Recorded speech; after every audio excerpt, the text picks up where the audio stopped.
Je vais vous parler donc du purin d'ortie, une solution de traitement qui est bien connue des jardiniers. En fait, on utilise de l'ortie qu'on va mixer, qu'on va hacher et qu'on va mélanger avec de l'eau. Donc il faut utiliser préférentiellement de l'eau de pluie ou de l'eau de source parce qu'elle ne contient pas de produit. C'est l'ortie dioïque qu'on utilise, donc l'ortie qui pique. Mais il existe plein d'autres orties, il y a l'ortie royale, l'ortie blanche, donc ça marche aussi mais c'est beaucoup moins efficace.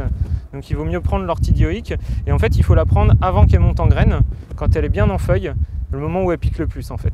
Donc une fois qu'on a mélangé cette ortie mixée avec l'eau, on laisse macérer pendant 3-4 jours et on obtient donc un jus brunâtre qui après 3-4 jours pourra être filtré pour séparer donc le liquide de l'ortie.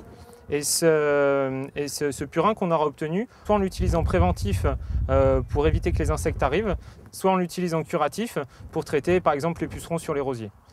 Pour qu'on ait un insecticide, il faut moins le diluer, donc on l'utilise presque pur, et là on va l'appliquer sur les plantes.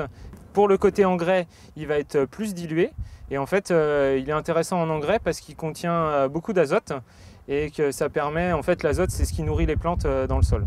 Pour traitement, on utilise 10 litres d'eau pour 1 kg d'ortie hachée et pour l'engrais, 1 kg pour 20 litres d'eau. Donc alors pour ramasser de l'ortie sans se piquer, il y a deux solutions, soit on met des gants, soit en fait on prend la feuille par en dessous.